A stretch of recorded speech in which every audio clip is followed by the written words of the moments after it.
kenapa saya banyak bercerita tentang isu rumah tangga dan kadang dirujuk kerana pengalaman saya bekerja dulu.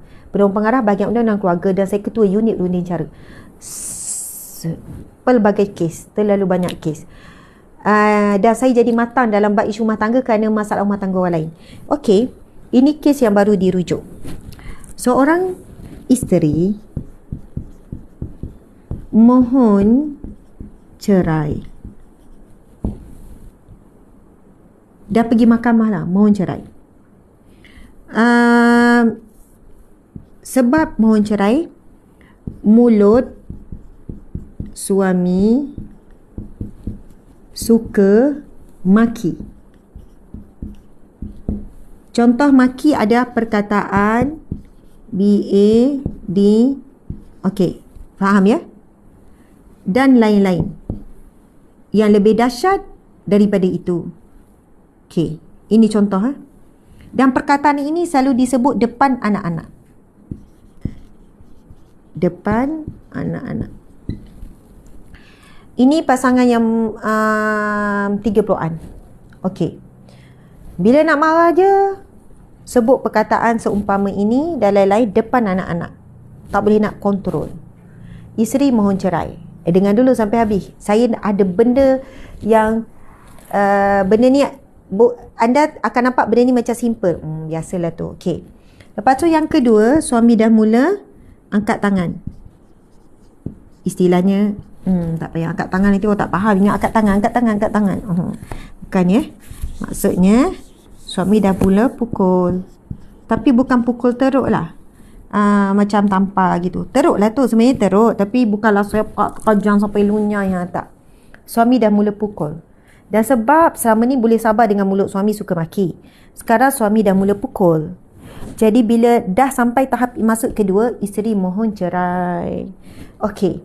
Sekarang isteri dalam dilema, di persimpangan dilema. Gitu. Sebab suami janji nak berubah. Faham ya? Okey. Kedua, anak-anak rapat dengan suami. Okey, faham? Okey. Suami baik. Timbaran sahaja. Suami ni baik.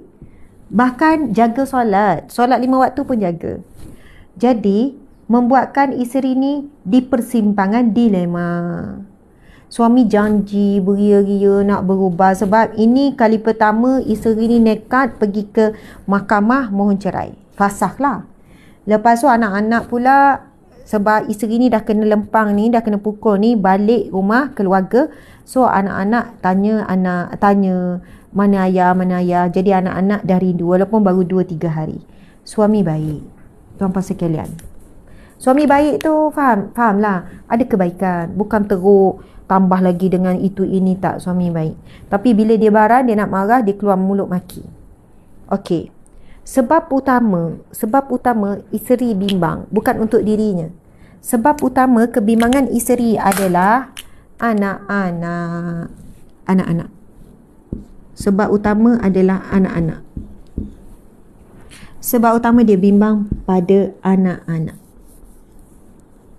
Dan kebimbangan ibu ni real. Terima kebimbangan ibu ni. Bukan dia buat-buat. Jelas, ia nyata. Ia tidak, bukannya kita kata, itu andaian je. Itu kebimbangan tidak berasas. Itu overthinking. No, ia sangat berasas. Kenapa? Baik. Tuan-puan dimati Allah sekalian, kes macam ni sangat banyak.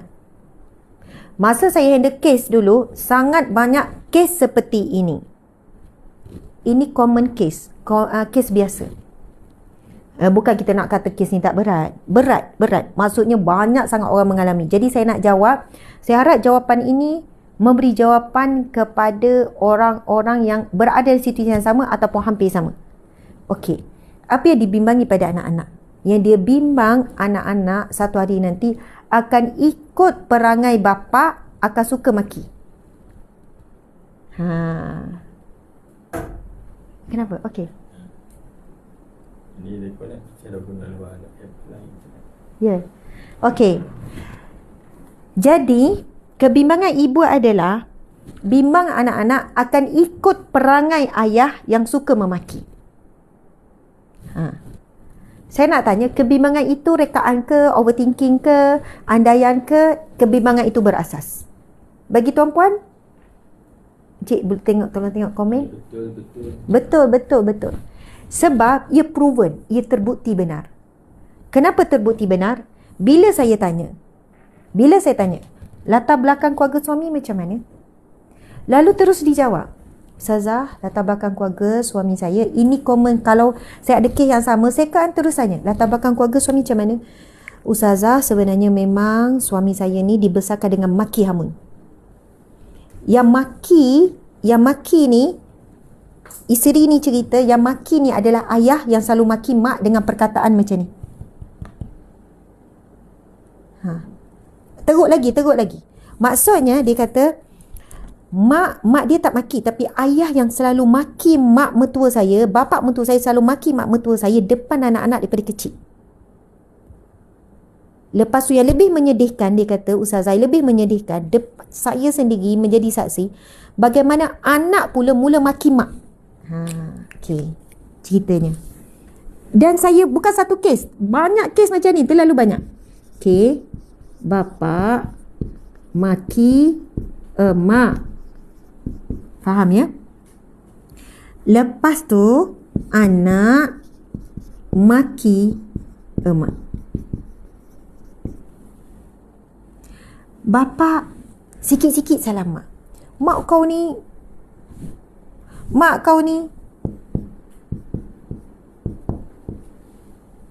bodoh, tolol, balul, bangang, bongok, sepitah lalu sebut ya. Sorry, tak boleh sebut. Okey.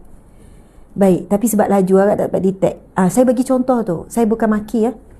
Maksudnya, bapa ni daripada kecil anak-anak tengok maki mak. Sikit salah mak. Padahal salah anak. Mak juga yang salah.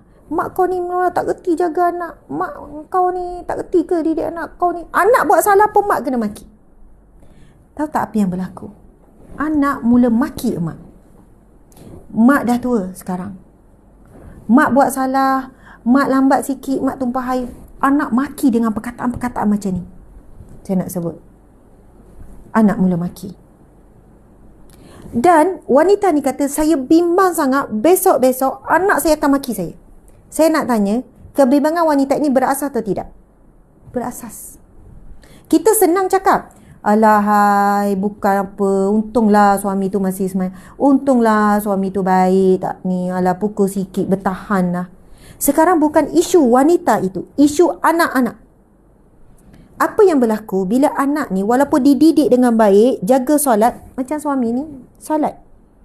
Tetapi mental torture daripada kecil, selalu dengar perkataan yang disebutkan oleh ayah pada ibu, benda tu tertanam dalam deep apa itu panggil? Deep memory. Subconscious mind, minda sepada sedar.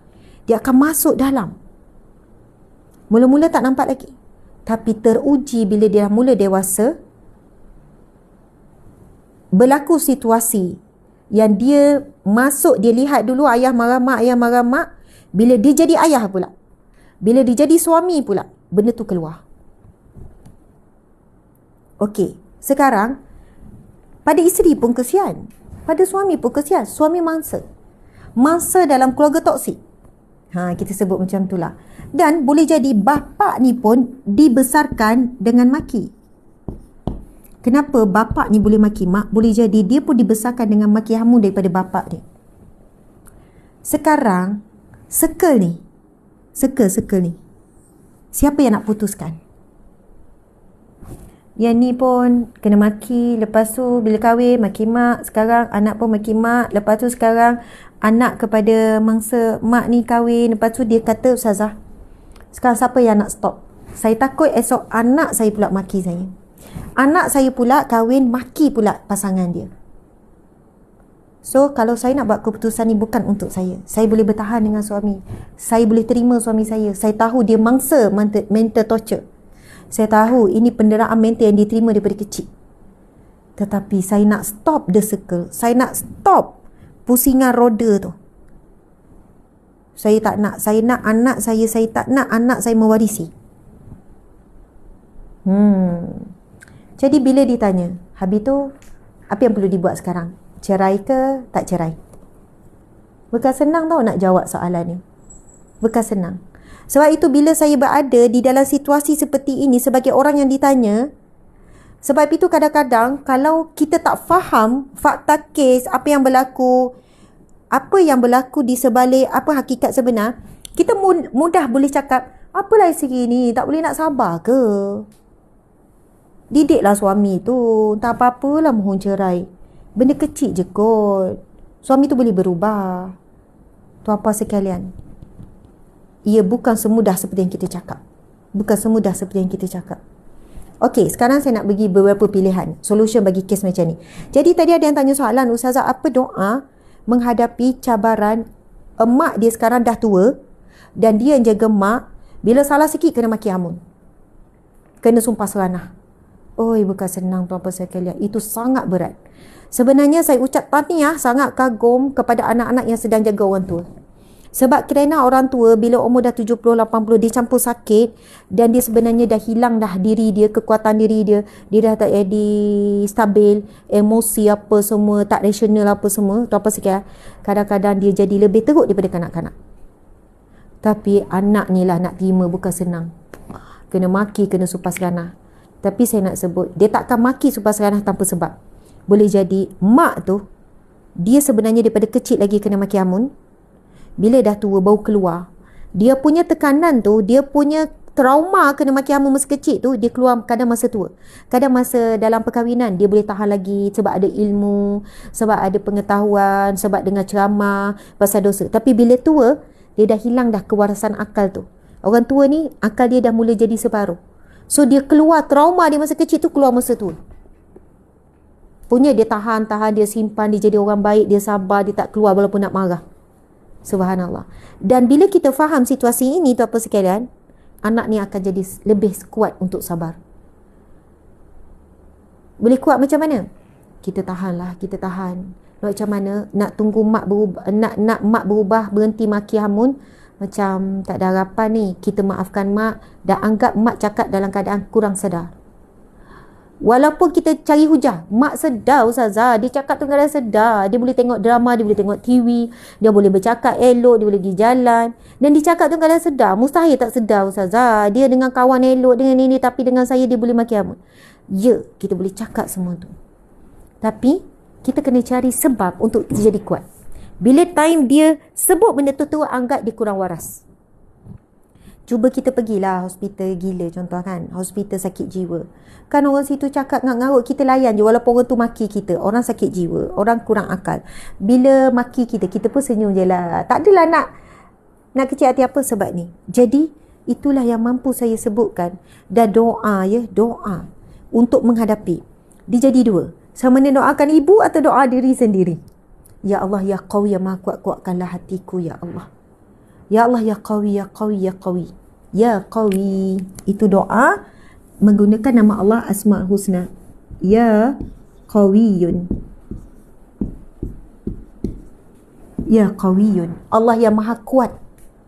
Ya Qawi, ya Qawi, Maha Kuat, kuatkanlah hatiku. Tapi kalau nak doa orang itu berubah, sampai sekarang saya nak sebut satu fakta. Satu fakta. Nak sebut fakta, mungkin orang tak terima itu satu fakta. Ini kita. Ini kita. Ini bukan kita. Ini boleh jadi anyone, siapa-siapa. Ini boleh jadi suami, boleh jadi anak, boleh jadi kawan, boleh jadi mak, boleh jadi ayah. Okey. Ini kita. Tuan-tuan sekalian. Saya nak sebut, selama-lamanya kita tak boleh ubah manusia. Selama-lamanya kita tak boleh ubah manusia. Bukan kerja kita ubah manusia. Kita tak ubah manusia. Kalau pun suami berubah, bukan sebab kita yang ubah suami. Kalau pun anak tu berubah jadi baik, bukan sebab kita ubah. Okey. Firman Allah Subhanahu wa taala, innaka la tahdi man ahbabta walakin Allah yahdi man yasha. Cik suami saya rasa boleh tutup, sejuk. Sebab bila duduk sini dia ngadap direct. Tengok tangan saya beku dah cik. Okey. Innaka la tahdi man ahbabta walakin Allah yahdi man yasha. Apakah maksud firman Allah ini? Innaka, sesungguhnya kamu wahai Muhammad, la tahdi man yasha, kamu tidak boleh beri hidayah, petunjuk kepada orang yang kamu mahu. Innaka la tahdi man ahbabta. Allah berfirman, innaka, sesungguhnya kamu wahai Muhammad, kamu tidak boleh beri hidayah kepada orang yang kamu cinta. Innallaha yahdi man yasha. Sesungguhnya Allah memberi hidayah kepada siapa yang dia mahu. Allah berhidayah kepada siapa yang dia mahu. Ini adalah teguran Allah kepada Nabi Muhammad ketika Nabi Muhammad sangat kecewa bila bapa saudaranya iaitu Abu Talib meninggal dalam keadaan tidak mengucap kalimah syahadah. Sehingga Nabi Muhammad mengungkapkan kata-kata, sekiranya syafaatku bermanfaat untuk bapa saudaraku, aku akan menggunakannya di akhirat kelak. Lalu Allah pun menegur Nabi Muhammad, innaka la tahdi man ahbabta, kamu tidak boleh beri hidayah kepada orang kamu cinta, wahai Muhammad. Walaupun Nabi Muhammad, kita lagi lah, innallaha yahdi man yasha, Allah akan memberi hidayah kepada siapa yang dia mahu. Kita hanya asbab sahaja, bukan kita yang ubah suami, ubah anak, tidak.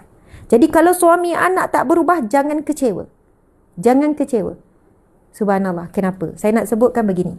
Kita selamanya tak boleh ubah manusia lain. Tetapi bila kita berubah, kita jadi baik, kita lebih taat, kita tutup aurat, kita hijrah, kita lebih banyak baca Quran, kita lebih banyak ni. Perubahan diri kita boleh beri impact kepada orang sekeliling. Boleh beri inspirasi, boleh beri kesedaran, boleh beri keinsafan. Tetapi dalam tempoh tersebut tetap menegurlah orang yang kita nak tegur, kita tegur. Kita tak balas dengan kejahatan, kita sabar. Percayalah, perubahan diri kita, kebaikan diri kita akan memberi impact kepada orang lain. Akan memberi inspirasi, akan beri kebaikan. Kita tetaplah sebarkan kebaikan, tegur dengan sebaik-baiknya lagi ahli keluarga.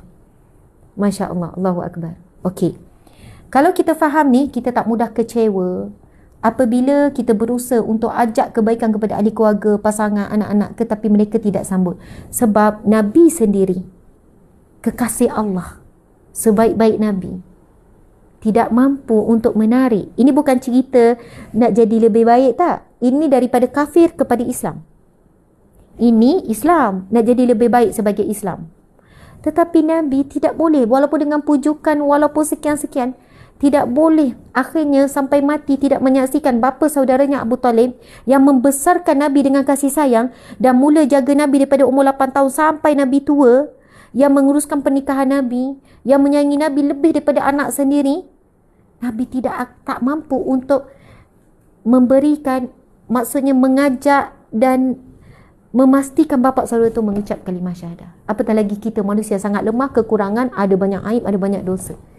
So, janganlah sampai peringkat kita keluar ayat perkataan, sia-sia je usaha aku selama ni, sampai sudah tak berubah. Sia-sia je. Doa, pergi haji, ustazah saya doa untuk suami, saya pergi umrah berapa kali, doa khusus untuk suami, tapi suami tu tak berubah. Macam sia-sia je usaha. Usaha tak pernah sia-sia, walaupun hasil tidak sama dengan usaha. Sebab Allah beri ganjaran pada usaha. Allah beri ganjaran pada usaha, tuan-tuan sekalian. Okey, sekarang saya nak beri beberapa option pilihan bagi kes macam ni. Okey, sahabat-sahabat. Okey. Pilihan yang pertama, berpisah. Pilihan yang kedua, tidak berpisah. Pilihan ketiga, ada pilihan ketiga kan? Berpisah. Tapi ada keterangan, sabar dulu. Tidak berpisah pun ada syarat. Okey. Yang ketiga, berjauhan. Baik. Tuan-puan dimati Allah sekalian. Yang pertama, berpisah. Saya bagi tahu isteri, berpisah tujuan apa? Saya berpisah tujuan supaya suami berubah. Supaya suami berubah. Saya nak cerita pertama, ada banyak kes macam ni, lepas tu dia memilih berpisah. Bila berpisah, dengan perpisahan itu, suami betul-betul berubah. Sangat sukar perubahan yang daripada kecil dimaki semua ni, suami ni sangat sukar untuk berubah dalam tempoh pernikahan. Faham maksud saya? Okey, dah maki, dah pukul. Lepas tu isteri pun nangis, isteri bawa diri balik rumah mak. Lepas tu suami pun datang pujuk berjanji. Saya janji saya tak akan ulang lagi. Saya janji saya tak akan ulang lagi. Saya tak akan lagi. Saya nak berubah, saya nak berubah. 2 hari duduk ke rumah mak, saya tak tentu arah. Isteri pun balik semula. Lama-lama berulang lagi. Berulang. Ada kes saya dulu 10 tahun, 20 tahun macam tu lah. Tapi ustazah, saya kesian. Bila datang merayu-rayu, dah dia janji dengan menangis-nangis sampai melutut kat kaki ustazah. Lepas tu, tuan-puan sekalian, ada isteri yang ambil keputusan nekat berpisah bukan sebab benci. Saya akan cakap dekat klien, pun kalau puan berpisah bukan sebab benci. Sebab sayang pada suami dan mengharapkan dengan kaedah berpisah ini suami akan betul-betul berubah. Sebab puan dah cuba dah supaya suami ini berubah dalam tempoh perkahwinan. Sekarang puan dah nekat. Bukan saya pujuk, bukan saya kata pisahlah, pisah tak. Saya kata boleh jadi cara begini. Sebab isteri dia dah mula berat kepada berpisah. Sebab kes saya dah banyak. Ada yang 5 tahun berpisah, ada yang 3 tahun berpisah, ada 2 tahun berpisah, ada beberapa bulan berpisah. Tapi biasanya 2-3 tahun. Suami baran sebab daripada background keluarga. Lepas tu berpisah. Hasil kesan perpisahan tu suami betul-betul berubah. Bukan sekadar jaga solat dengan pergi masjidnya, dengan akhlaknya, dengan tanggungjawab lebih baik daripada sebelum. Dan akhirnya isteri kata, ustazah, selepas 2 tahun ustazah kami berpisah. Dan kami kahwin balik. Dan saya macam kahwin dengan orang baru ustazah. Tuan-puan sekalian, untuk menghentikan lidah maki hamun, iman. Iman. Bayangkan ya, bila suami ni cakap, saya akan berubah, saya tak akan maki lagi, menangis-nangis semua. Lepas tu keadaan baik balik. Dia akan mula lupa kepada janji dia. Mula terleka. Maksudnya pengajaran tu belum cukup untuk dia berubah. Tapi bila berlaku penceraian real, betul-betul dah dia tak boleh dah nak sentuh isteri, tak boleh nak macam dulu, tak boleh sekian-sekian, dia terus rasa kehilangan. Ketika itu, ia mendekatkan diri kepada Allah, merayu pada Allah. Selama ni merayu pada isteri. Dia mula merayu ikhlas betul-betul kepada Allah. Iman dia bertambah. Iman boleh menghentikan lidah dia daripada berkata walaupun dia kesan trauma daripada kecil. Yang boleh orang kata healing lah, sembuh daripada trauma kecil adalah iman, takwa. Ya, dari segi psikologi tu, ilmu psikologi kita iktiraf juga. Tapi menghentikan perkataan-perkataan keji ini berkaitan dengan iman dan takwa. Kalau hanya janji je, janji tak nak, saya tak nak sebut semua janji. Tapi semayang culas, memang tak boleh. Sebab iman dan takwa yang boleh menghalang daripada perkataan keji. Tuan-puan sekalian. Sekarang ni saya cakap dekat isteri ni, kau nak berpisah bukan sebab benci. Sayang, dia pernah berkongsi hidup. Sayang, sebab dia adalah ayah kepada anak-anak. Berpisah kerana Allah. Demi masa depan anak-anak. Dan terus berdoa supaya suami berubah. Dan jika ada jodoh, pasti nikah lagi. Pasti nikah lagi. Subhanallah. Allahu Akbar. Jadi niat nak berpisah tu kan apa? Niat mesti kena clear. Jadi berpisah itu syarat saya kata. Kalau berpisah, jelaskan tujuan, niatkan apa, bagi tahu kepada suami. Kalau pun kita berpisah, kalau ada jodoh kita jumpa lagi, tapi dengan syarat kamu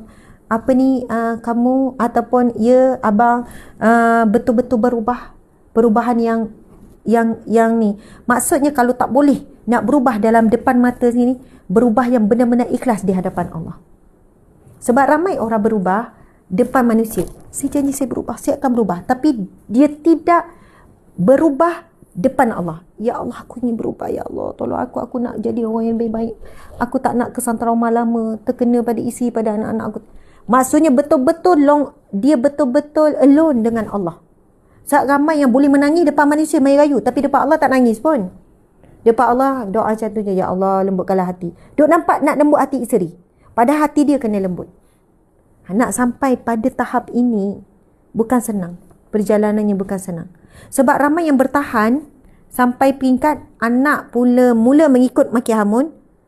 Istilahnya macam nak sebut terlambat tu benar juga. Benar juga. Maksudnya, masa tu isteri akan stres. Awak nampak tak anak dah ikut? Awak dengar tak? Cikgu dah mula tegur anak kita maki budak di sekolah. Saya kan kalau anak-anak saya cerita dia kena maki perkataan gini-gini, saya kata kesiannya dekat kawan tu. Kenapa Umi kesian kat dia pula? Anak kita balik cerita dia kena maki guna perkataan yang keji. Lepas tu anak kita sedih. Umi tahu tak dia cakap apa pada kita kata kesiannya kat kawan tu. Umi kesian kat kawan pula, tak kesian ke pada dia ni? Saya kata mesti sebab mak ayah dia mungkin maki kot kat rumah, sebab tu dia jadi maki. Kesiannya. Budak-budak kan baik, budak-budak kan ni. Jadi kena kesian dekat dia. Kesian? Saya pun terangkan begitu begini. Kesian kan? Kesian lah kan Umi, kesian pula.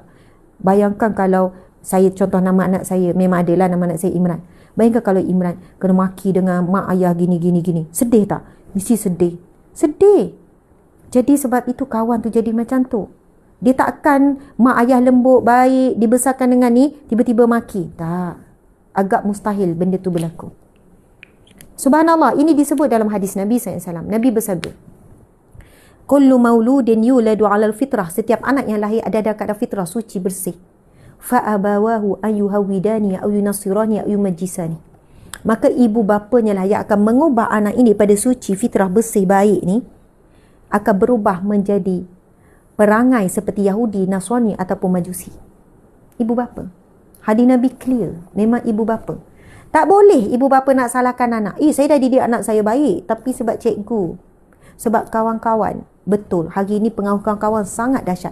Tapi jika ibu bapa bagi foundation yang kukuh pada anak, insya-Allah datang ujian apa pun, anak ini boleh kalis. Macam tu. Okey, kalau tidak berpisah, saya dah terangkan lah. Pilihan pertama berpisah. Tapi jelas matlamat ada syarat-syarat dia, tujuan berpisah jelas apa semua. Dan jika isteri mahu berpisah, mohon fasakh dengan alasan ni sebenarnya adalah alasan yang kuat. Mahkamah boleh meluluskan sebab alasan ni alasan yang syar'i. Saya sebut alasan syar'i. Tidak berpisah jika memilih, saya nak beri peluang lagi. Bila tidak berpisah, saya kata buat perjanjian. Kalau kes saya dulu, saya akan bagi kertas, suami tulis perjanjian, tanda tangan, tarikh. Sebab sama ni janji mulut, sekarang ni janji bertulis.